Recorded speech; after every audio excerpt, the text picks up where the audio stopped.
Aerial हल्वानी को हम सभी जानते हैं। वो यूएफसी के कुछ गिने चुने ऐसे रिपोर्टर्स में से है, एनालिस्ट में से हैं, जिन्होंने शुरुआत से ही यूएफसी के साथ जो है काम करना शुरू किया, या फिर हम कहें कि यूएफसी को फॉलो करना शुरू किया। जैसे कि आप इंडिया के अंदर देखते हैं कि यूएफसी का ट्रेंड अभी शुरू हो रहा है, और ऐसे में कुछ ही यूट्यूबर हैं जो एमएमए को आगे लेके जा रहे हैं, उसके बारे में आपको इंफॉर्मेशन भी देते हैं और उसका एनालिसिस भी करते हैं। तो जब यूएफसी शुरू हुआ तब से लेकर अब तक अगर किसी एमएमए का बेस्ट एनालिसिस का अगर अवार्ड किसे मिला है लगातार, तो वो है एरियल हल्वानी। एरियल हल्वानी बेस्ट रिपोर्टर हैं आज के टाइम पर यूएफसी या फिर कहें एमएमए के इस जो है स्पेस में। लेकिन आज एक बहुत ही जो है अजीब सी जो है इंफॉर्मेशन मिली। एरियल हल्वानी खुद लाइव आए और उन्होंने कहा कि एरियल हल्वानी अब से एमएमए को फॉलो नहीं करेंगे, यानी कि अब वो और रिपोर्टिंग नहीं करेंगे, अब और कंटेंट प्रोड्यूस नहीं करेंगे जो है एमएमए या फिर कहें यूएफसी से रिलेटेड। अब अगर एरियल हल्वानी को हम देखें तो एरियल हल्वानी शुरू में ईएसपीएन जो है स्पोर्ट्स के साथ काम करते थे, काफी साल उन्होंने वहां पर काम किया। उसके बाद अब वो पिछले 3 साल से जो है 3 साल से वॉक्स मीडिया के साथ जुड़े हुए थे, जहां पर वो स्पॉटिफाई के साथ भी कनेक्टेड थे, और उनका जो है एक शो भी आता था द एमएमएआर।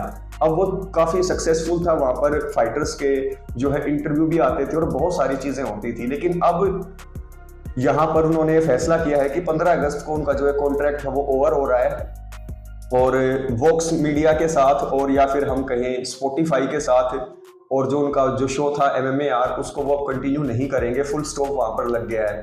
अब फिलहाल अगर एरियल हल्वानी को देखा जाए तो एरियल हल्वानी अभी ओलंपिक्स को जो है कवर कर रहे थे, यानी कि एमएमए को छोड़कर अब वो ओलंपिक को कवर कर रहे थे सीबीसी स्पोर्ट्स के साथ।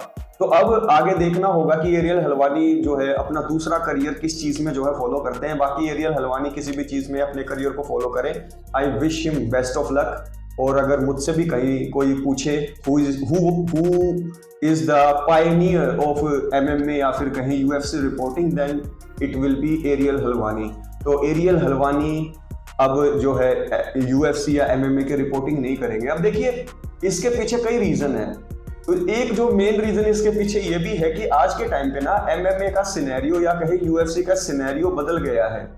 एरियल हल्वानी का कहना यह भी था कि यार आज के टाइम पर अगर आप देखो ना तो क्वालिटी कंटेंट को कोई देखना नहीं चाहता, सबको मिर्च मसाला चाहिए, और जो रिपोर्टर या फिर कहे जो आदमी डिजर्व करता है आगे बढ़ना, उसको इतना आगे नहीं बढ़ाया जाता। और बहुत सारे ऐसे और क्रिएटर हैं जो अब एरियल हल्वानी से धीरे धीरे करके आगे निकल गए हैं। तो ऐसे में एरियल हल्वानी को कहीं पर यह भी फील होता था कि यार I am the best but I am not getting the appreciation which I deserve. तो ऐसे में एरियल हल्वानी की वैल्यू ना तो जो है कंपनी या फिर मीडिया समझ रही है और ना ही फैन समझ रहे हैं। लेकिन अगर समझ रहे होते तो he would be on top remaining. आज के टाइम पे भी he should have been on the top, लेकिन आज के टाइम पर एरियल हल्वानी उस पोजीशन पर नहीं है जहां पर अभी चेल सनन पहुंच गए हैं, डीसी एंड आरसी पहुंच गए हैं, और दूसरी तरफ से डीसी एंड आरसी शो के बाद good guy bad guy show शुरू हो गया है। उसके अलावा कमारू उस्मान और हेनरी सहूडो पाउंड फॉर पाउंड जो है उनका चैनल शुरू हो गया, और हर यूएफसी फाइटर अब एनालिस्ट बन गया है। ऐसे ही जेम लिंच के साथ है, बहुत अच्छा कंटेंट वो देते हैं लेकिन उनकी ग्रोथ रुक गई है। और ये सिर्फ जो है फॉरेन यूट्यूबर्स के साथ नहीं होता, आप हमारे चैनल को देख लीजिए। हमारे चैनल ने सबसे पहले 10,000 जो है सब्सक्राइबर के करीब हम पहुंचे थे। उसके बाद मैं अपनी भी गलती मानता हूं कि मैंने जो है कंटिन्यू चीजें नहीं की, लेकिन जो रिस्पॉन्स मिलना चाहिए था वो रिस्पॉन्स नहीं मिलता। लेकिन I will continue, I will not act like Ariel Helwani, but Ariel Helwani के इस जो है डिसीजन को I completely respect and I wish him luck कि वो जो भी अपनी जिंदगी में करे उसमें वो जरूर सक्सेसफुल हो। बाकी आपको कैसा लगा, एरियल हल्वानी कैसे थे, आप मुझे बताइएगा। ही वॉज वेरी इंटरेस्टिंग गाय।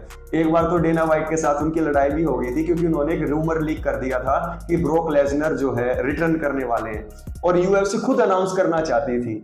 तो इस बात के ऊपर डेना वाइट ने जो है ब्लैक लिस्ट भी कर दिया था एरियल हल्वानी को कि यार हमारी यूएफसी की जो है न्यूज वो हमसे पहले जो है ब्रेक कर देता है। तो एरियल हल्वानी बहुत इंटरेस्टिंग था यार, और उसकी रिपोर्टिंग बहुत तगड़ी थी। लेकिन वी विल मिस एरियल हल्वानी। आपके व्यूज नीचे कमेंट बॉक्स में कमेंट जरूर कर दीजिएगा, और वीडियोस को अगर आप देखते हैं, अगर आप पसंद करते हैं यूएफसी को और उसकी न्यूज और उसका एनालिसिस हिंदी उर्दू में, तो क्या करें, चैनल को सब्सक्राइब करके वीडियो को लाइक कर दे, बेल आइकन दबा दे, क्योंकि नई वीडियो जब मैं डालूंगा तो नोटिफिकेशन आप तक पहुंच जाएगा। टेक केयर, ख्याल रखें।